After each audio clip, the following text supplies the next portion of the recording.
I'm working my way trying to clean up these two camera bodies, decide which one to use. And what do you know, the bellows looked a bit tatty. Now, that's not something you see with a Retina IIIc typically. Those bellows, of course, are well protected inside the metal shroud. They can't be easily damaged. But this one has certainly had it. Those bellows are beyond repair. So it means that if I decide to use that body, I'm going to have to replace the bellows in it. That's the first body. And that was not the one that had been pre-assembled. This was the other one. The leatherettes are odd here on the front. It's lifting and there's a damaged patch there. Leatherette's good on the back. I mean, that's not unfixable. But I notice I have no leatherette for the base.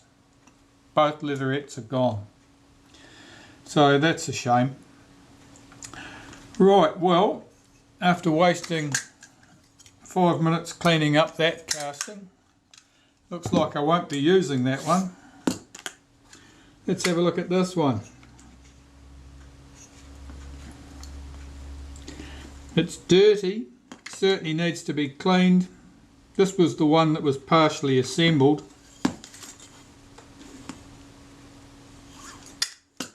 But it looks like this will be the one.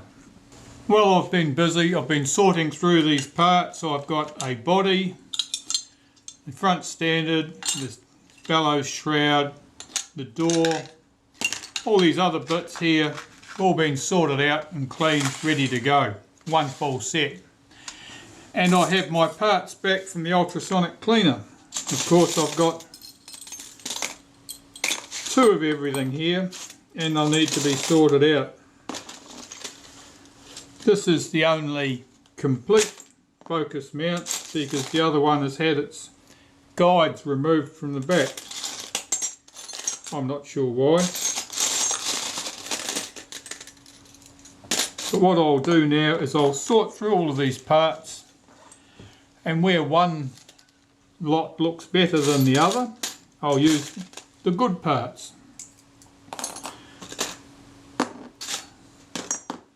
There may be things that are wrong with some parts that are good on the alternative one. So I'll sort through these as I go. I'm fairly confident I know what I'm doing. The focus scale that was on the camera that was partly assembled was marked in meters.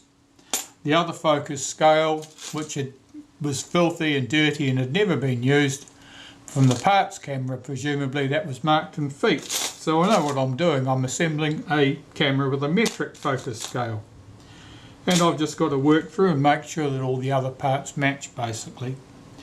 Fortunately, both of these models of Retina IIIc are very similar in age. There were changes made during production, but these ones are very, very close indeed, so there are no major differences at all. So I can chop and change parts from one to the other without any problem at all. I've just spent another 20 minutes sorting through these parts, making sure I have the best possible set of pieces. And in the case of the screws, I had to sort of sort them out into their various sizes and then pick the best to use for assembling the camera, because some of the others are exceptionally ugly. There's very little danger you wouldn't have much fun doing the screws up. Traditional screwdrivers just aren't that shape. Right, that's enough for today. I'm going to come back to this tomorrow and assemble all these components into the camera body. Hopefully make a working camera body out of this. I'm not sure about the cocking racks. I've got two damaged cocking racks here, one worse than the other. I'll see if I can rescue those, otherwise it's going to need a new one. However, that's tomorrow's task. and I've got this wonderful collection of plastic bags. There's no danger I can make a second camera out of the leftover parts. The pieces I've rejected are just too ugly. Right, to carry on with my jigsaw puzzle. If the lighting's a bit weird this morning, it's because the daylight outside is very poor and I've got all the lights on in the room and I'm working near the window, so there'll probably be some colour difference between the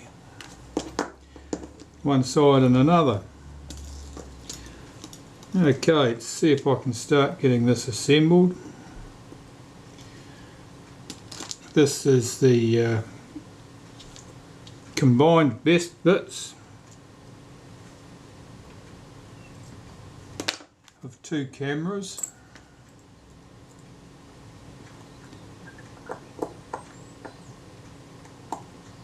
And for these particular two screws, they're the only surviving two screws because the other two had been snapped off.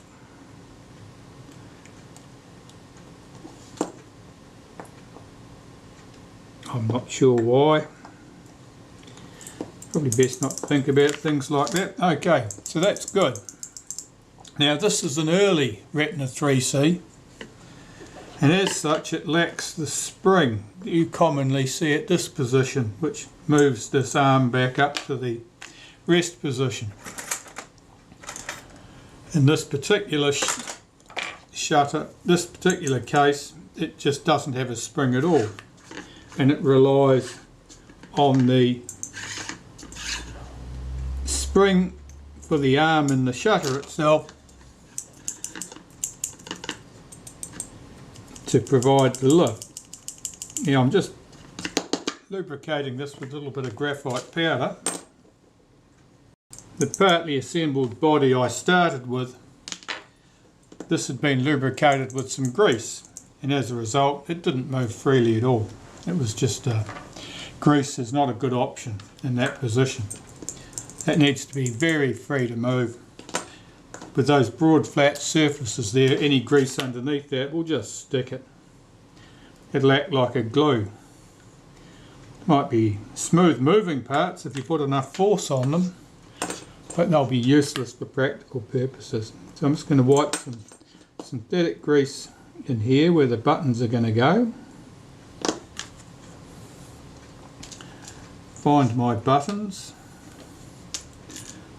and their return springs.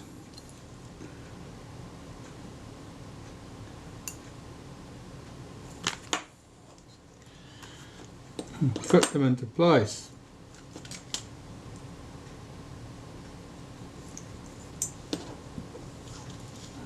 One at the top, one at the bottom, they're identical, so you don't need to worry about that. Now I'll slide on the shroud here.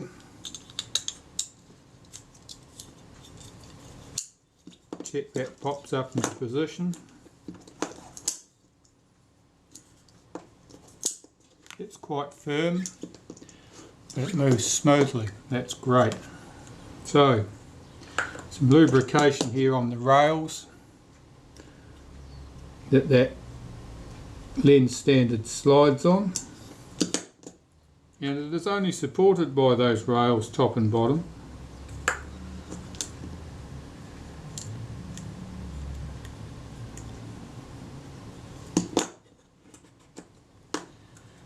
And a white in here where the buttons run, they have a little bit of friction against that inside surface, particularly at the top where the track for the rangefinder arm is. I mean, you've got a slot in there, and all that provides a bit of a high friction surface for those buttons to track across. That's great. That's just what I want. This piece, this is the little finger for the shutter release. Now, in one of the cases, that piece was damaged. It was loose. The shaft on it, the hollow shaft here, was loose on the crossbar. This is a good one. So back to the body. I need to put in the transfer shaft, and these appeared to be pretty indistinguishable to me, so one was as good as the next, so I chose one at random. And this little bracket that holds it in place. Now in one case that was quite worn. The nickel plating had rubbed through quite a bit, which tells me the camera had been used a lot. Neither of these cameras look particularly pretty. One of them had obviously seen a lot more service than the other one. So, shutter cocking racks. Well, I had two racks to work with. Neither of them were particularly good. One of them was fairly awful. I think I've got them both in a state where they're fit to use. But this is the better of the two, and this is the one I'm going with. In terms of what I did to get them back in condition where they're fit to be used, basically that meant truing up the teeth where the teeth had been pushed out of shape. Now I'm just using a feeler gauge here, and I'm going to slide this bracket back tight against it so that I have about 4/1000 of an inch is good clearance here, I've found. Make sure that bracket's square. Check that it moves freely, or it doesn't move freely. See if my feeler gauge goes down there. It does.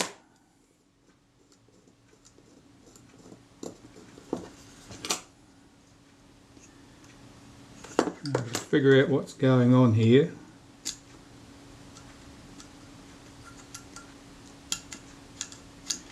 It may be the transfer shaft, or it may be the rack.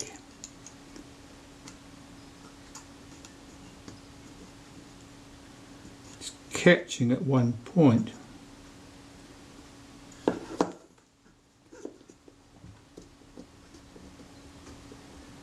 That rack is certainly rubbing on the casing here. Something is out of square. I'm just looking at this rack. It doesn't appear that it's straight through here. It's got a bit of a bend in it, so I'm going to have to straighten that up a little bit. That's almost certainly why it's not working properly. It's not all running in the same plane. Back shortly. A little bit of tapping and adjustment. That seems to work freely now, so we'll call that a win for the moment. I'm just going to put a drop of lacquer on that screw head there so that doesn't move or come loose. I'd like to put it on the bracket underneath that's holding everything in place, but that would present problems. I wouldn't be able to slide this shroud into place. That notch in the shroud you see right there has to slide around that support bracket. So with that in place, let's lower this into position.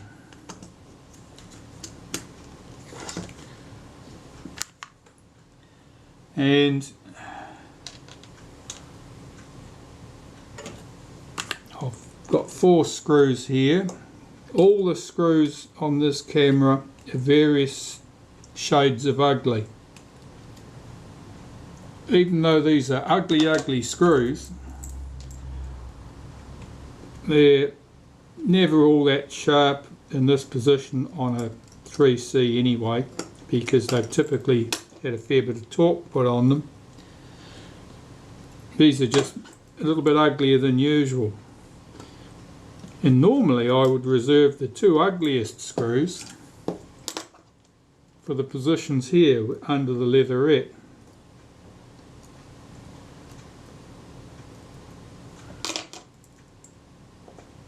Here we just have a selection of ugly screws. Alright, they're all in position. I can do those 4 screws up.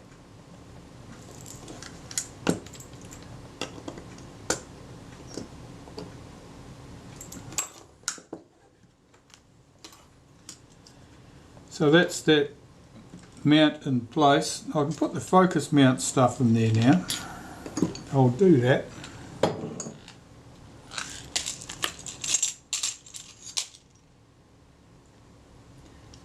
Here's the focus mount.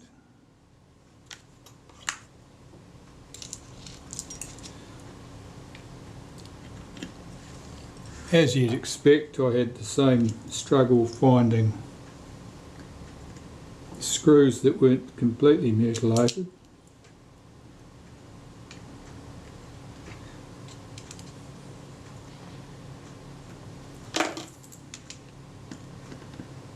And the task here has been complicated by the fact that the designated parts camera had also been disassembled by the same person who'd made a mess of these screws on the designated good camera.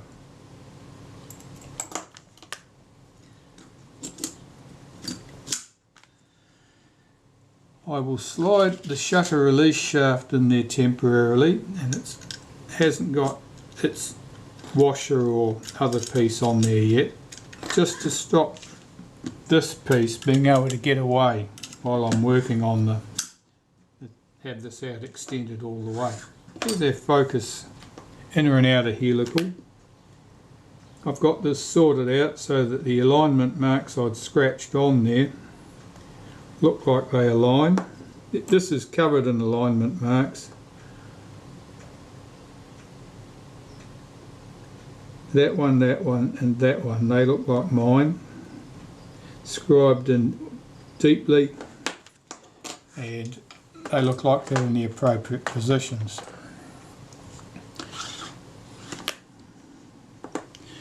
So, some helical grease, so I'll back this out most of the way so I don't lose my position. Wipe some helical grease in 5 or 6 positions around the thread.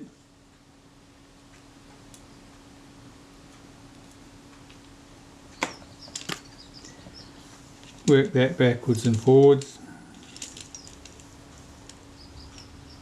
to wipe that excess off. That's good.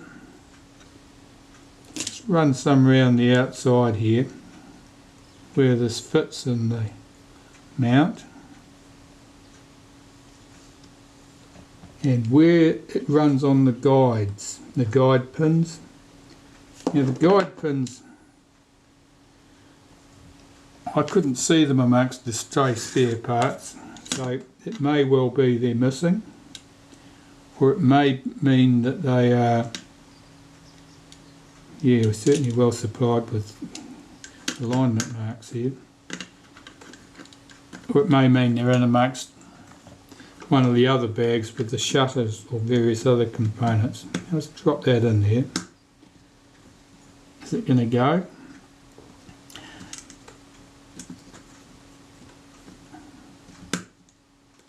That doesn't really want to go. So that means it's not lined up with those guides.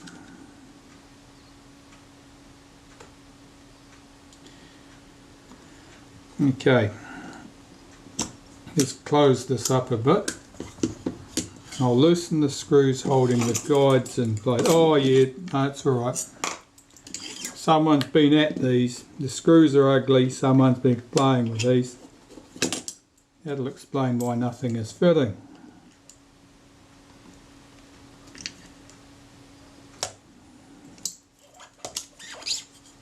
I had foolishly assumed that this one hadn't been molested because it was intact, but that was a foolish thing to assume.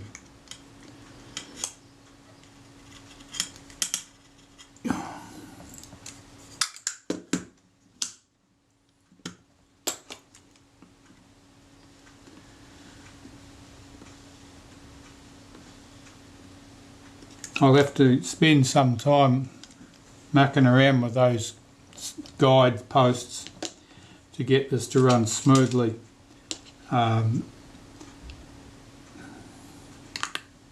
Inevitably,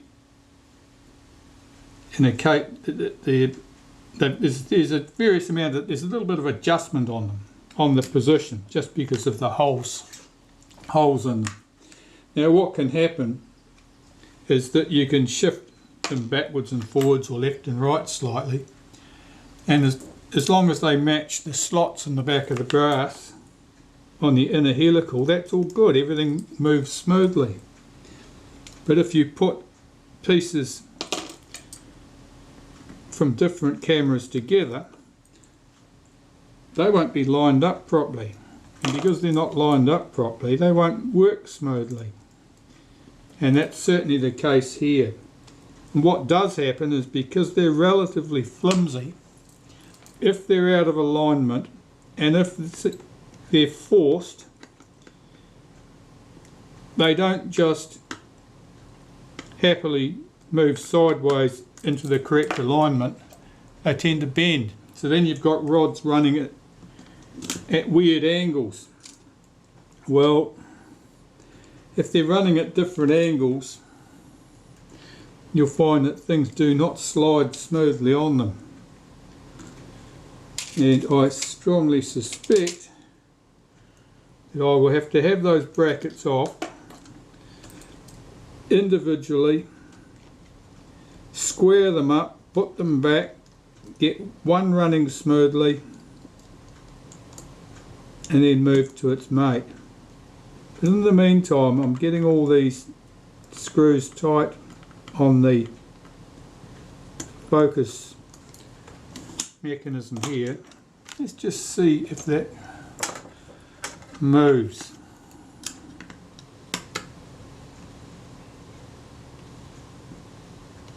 It's moving reasonably freely. They're not as freely as I'd like, but it might be as good as we're going to get. I'll put the focus scale ring on here in line with my alignment marks. Of course, the focus could be anywhere on this camera because it's one of life's casualties.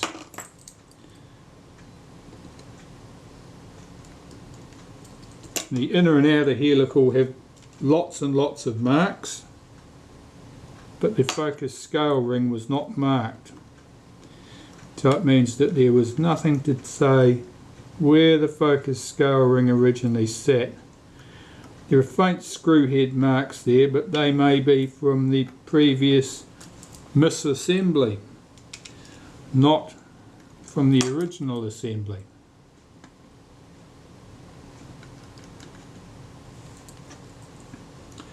But putting the focus scale ring on here gives me a chance to check the action of that focus.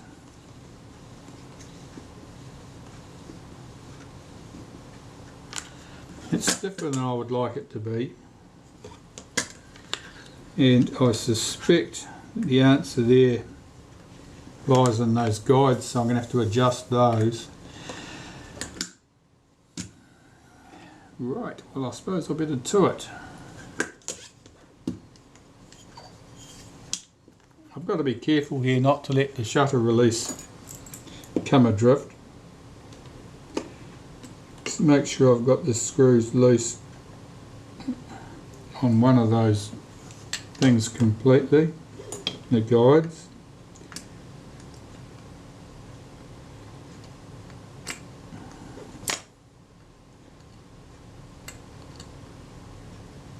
They're loose on the other one. I'll tighten the screws up on the lower one.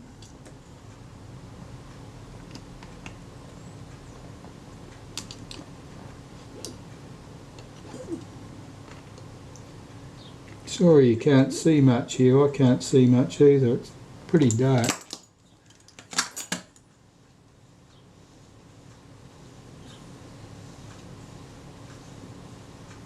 Okay, that's moving pretty good. I'll tighten the screws up on the top one.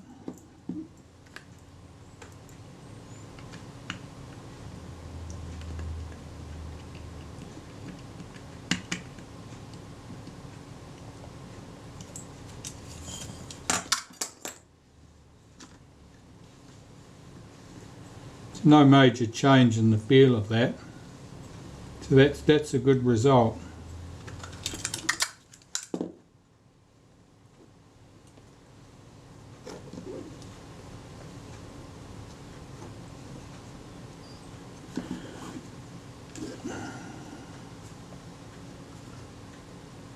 I'm looking at the action here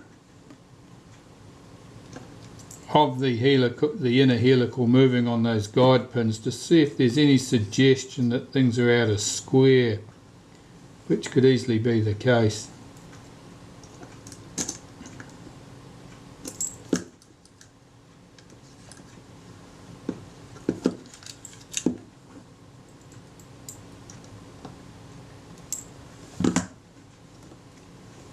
Yeah, that top one was certainly bent over and it was rubbing.